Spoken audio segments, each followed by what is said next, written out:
Good morning. आज हम लोग जानेंगे कि what is vertically opposite angles. तो इट इज वेरी सिंपल कि if two lines like line A B and second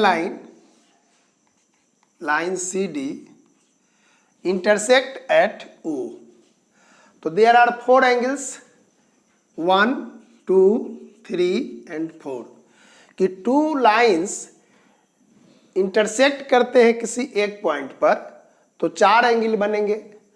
तो angle 1 and 3, angle 1 and angle 3, angle 2 and angle 4 are called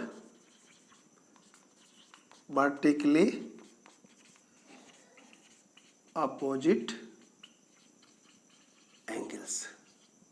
तो vertically opposite angles कब बनते हैं? तो जब to lines intersect करते हैं तो चार एंगल्स बनेंगे। तो सामने वाला एंगल 1 and 3 and 2 and 4 को कहेंगे वर्टिकली अपोजिट एंगल्स। इसी पर बेस्ड ऑन है थ्योरम 6.1। थ्योरम का स्टेटमेंट है कि if two lines intersect each other then vertically opposite angles are equal. तो अभी हम लोग जो देखे कि टू लाइंस अगर इंटरसेक्ट करता है तो वर्टिकली अपोजिट एंगल्स बनता है। तो इसी के रिलेशन पर है कि वर्टिकली अपोजिट एंगल्स का जो पेयर होंगे वो क्या होंगे? इक्वल होंगे। यहाँ पर देखिए ए बी और सी डी टू लाइंस है। Here two lines A B and C D intersect at point O. O पर इंटरसेक्ट कर रहा है तो एंगल ए ओ सी, देखिए ये angle A O C and B O D, ये angle again B O C, A और ए ओ डी, ये वर्टिकली अपोजिट एंगल्स है। तो इस थ्योरम में प्रूव करना है कि we have to prove angle A O C या एंगल और बी ओ डी ये दोनों इक्वल होंगे और यहाँ पर ए ओ डी और बी ओ सी इक्वल होंगे, यही प्रूव करना है। इस फिगर में ए ओ रे जो है सी डी लाइन पर स्टैंड कर रहा है तो लिखेंगे कि ray A O stands on line C D. तो ये ए ओ सी और ए ओ डी क्या होंगे? लीनियर पेयर एंगल्स होंगे। तो इनका एडिशन करेंगे तो कितना होगा? 180 होगा।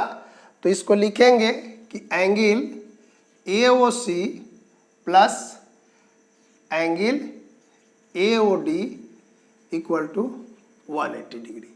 और इसको एक नंबरिंग दे देते हैं 1। यहाँ लिख भी देंगे कि लीनियर पेयर एंगल्स इस तरह। अगेन देखिए ये ओ इस पर स्टैंड कर रहा था तो ये दोनों का एडिशन किए तो 180। अगेन देखिए कि इस ए बी लाइन पर ई आके मिलता है तो लिखेंगे कि ray O D stands on line A B. तो यह एंगल और ए एंगल ये दोनों क्या होंगे? लीनियर पेयर होंगे। तो इन दोनों का एडिशन क्या होगा? 180 होगा। तो लिखेंगे एंगल ए ओ डी और plus angle B O D equal to 180 और यहाँ भी लिख देंगे लीनियर पेयर एंगल्स और इसका नंबर। तो देखिए इक्वेशन 1 में और इक्वेशन 2 में राइट हैंड में है 180 और 180। तो लेफ्ट हैंड साइड इसका और इसका इक्वल होगा।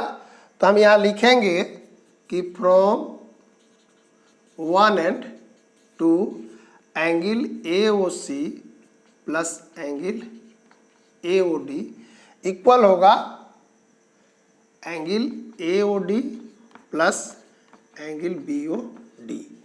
तो देखिए ए ओ डी यहाँ भी शामिल है और ए ओ डी यहाँ भी शामिल है।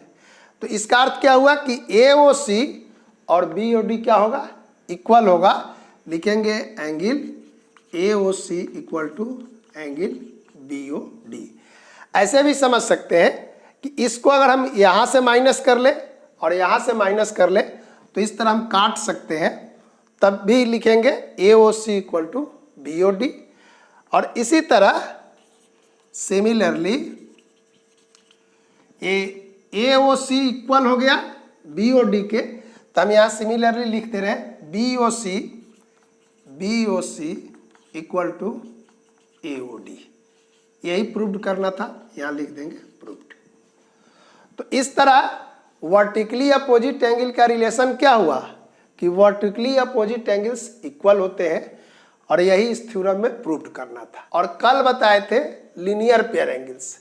इस दोनों पर बेस्ट एक्सरसाइज है 6.1, जिसको कल करेंगे। आज इतना ही रखते हैं।